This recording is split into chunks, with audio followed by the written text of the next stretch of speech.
साधु बाबा ने सुनाई दर्जी और उसके बेटों की रोमांचक कहानी। नमस्कार दोस्तों, आपका स्वागत है आपके अपने YouTube चैनल ज्ञान दर्पण पर। आज हम आपके सामने बड़ी ही सुंदर कहानी लेकर उपस्थित है। दोस्तों, हमारी आज की कहानी है लोक कथा रस्सिए जकड़ डंडे मार। दोस्तों, कहानी में आगे बढ़ने से पहले आपसे हाथ जोड़कर निवेदन है कि चैनल को सब्सक्राइब और वीडियो को लाइक जरूर करें। तो दोस्तों, आज की कहानी शुरू करते हैं। एक गांव में एक दर्जी रहता था। उसने एक बकरी पाली हुई थी। वह बकरी बातें करती थी। उस दर्जी के 3 बेटे थे। वे दर्जी पुत्र जब बड़े हुए तो दर्जी ने उन्हें बकरी चराने का काम सौंपा। वह बकरी दिन भर चरती और भर पेट खाती, पर जब दर्जी शाम को उस पर हाथ फेरकर उससे हाल पूछता तो वह कहती, आपके बेटे मुझे मैदान में एक खूंटे से बांध कर रखते हैं। वह स्वयं खेलते रहते हैं और मैं भूखी रहती हूँ। दर्जी बहुत दिनों तक बात टालता रहा। फिर एक दिन उसने बेटों को डांट डपट कर कहा, निकल जाओ घर से, तुम सब निकम्मे हो। बेकसूर लड़के भी एकदम घर से निकल गए। उनके जाने के बाद दर्जी को बकरी की धूर्तता का पता चला।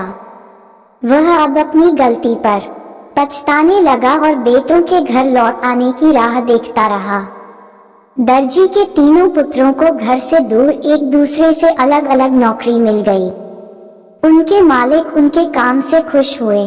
सबसे बड़ा लड़का लड़की का साज सामान बनाने वाले के पास नौकर हो गया।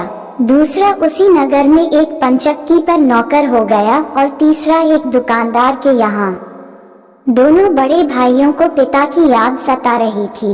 उन्होंने फैसला किया कि वह घर लौट जाएंगे। उनके मालिक भी इस बात को मान गए। बड़े भाई को उसके मालिक ने एक छोटी सी मेज देकर कहा, बेटा, इस मेज से जिस तरह का भोजन मांगोगे वह तुम्हें इस पर तैयार मिलेगा। दूसरे भाई को चक्की वाले ने एक गधा देते हुए कहा, जाओ खुश रहो, इस गधे को भी ले जाओ। ज्यों ही तुम इससे कहोगे मुझे मोहरे दो, त्यों ही यह मुंह से मोहरे उगलने लगेगा। जब तक तुम बस करो न कहोगे यह मोहरे उगलता रहेगा। दोनों भाई अपने अपने उपहार लेकर घर की ओर चल दिए। वे सायंकाल के समय एक गांव में पहुंचे। वे रात भर आराम करने के लिए एक सराय में ठहरे। सराय वाला दुष्ट था। उसने उन्हें रात भर रहने की जगह दी, पर बात ही बात में उनके उपहारों की विशेषता के बारे में भी जानकारी प्राप्त कर ली। जब उसे मेज और गधे के गुणों का पता लगा तो उसने उन्हें हथियाने की बात सोची। वे दोनों भाई जब सोकर खर्राटे भर रहे थे तब उस दुष्ट ने मेज के बदले हूबहू वैसी ही मेज रख दी और गधा भी उसी शक्ल का खूंटे से बांध दिया। सुबह वे दोनों भाई इन नकली चीजों को लेकर चल दिए। घर पहुंचे तो उनका पिता बहुत खुश हो गया। उसने गधे और मेज की करामात सुनी तो और भी प्रसन्न हो गया। परंतु जब दोनों भाइयों ने अपने उपहार की परख और प्रदर्शन करना चाहा तो हैरान हो गए। उनका बाप ये देख बड़ा नाराज हो गया। वह समझा कि बेटे मुझसे धोखा कर रहे हैं। बहुत कुछ समझाने पर भी उसकी शंकर दूर न हुई। अतः उन्होंने अपने छोटे भाई को आपबीती लिखकर भेजी और उसे सराय वाले से सतर्क रहने को कहा।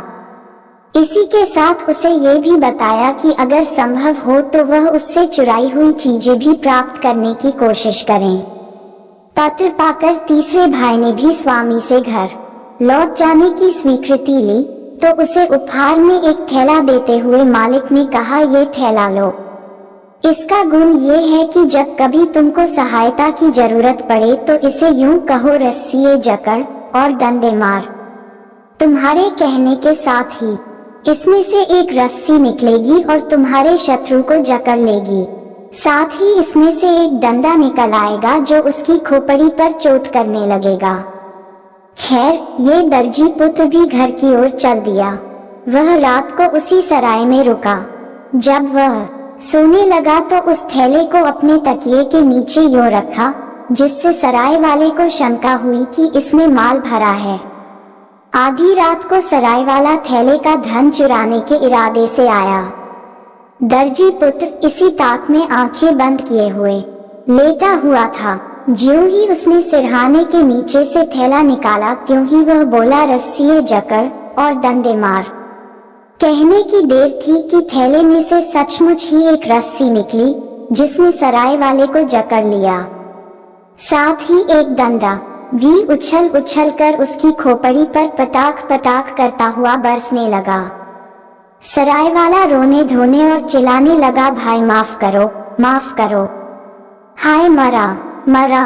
जब उस डंडे ने सराय वाले की खोपड़ी पर अच्छी मार बरसाई तो दर्जी पुत्र बोला, बदमाश कहीं का, ये चीजें तभी थैले में लौट जाएंगी जब तू मेरे भाइयों से हथियाया हुआ माल लौटाने का वायदा करेगा। लहूलुहान सराय वाले ने उससे वायदा किया तो उसने इन दोनों चीजों को वापस बुलाया। इसके बाद सराय वाले से मेज और असली गधा प्राप्त करने के बाद वह घर लौटा। जब वह घर पहुंचा तो तीनों भाइयों ने पिता सहित खूब दावत उड़ाए। पिता अपने पुत्रों की सफलता पर बड़ा खुश हुआ। वह धूर्त बकरी रात के समय ही घर से भाग गई। अब बाप बेटे उन तीनों करामती चीजों के कारण बड़े सुख से रहने लगे।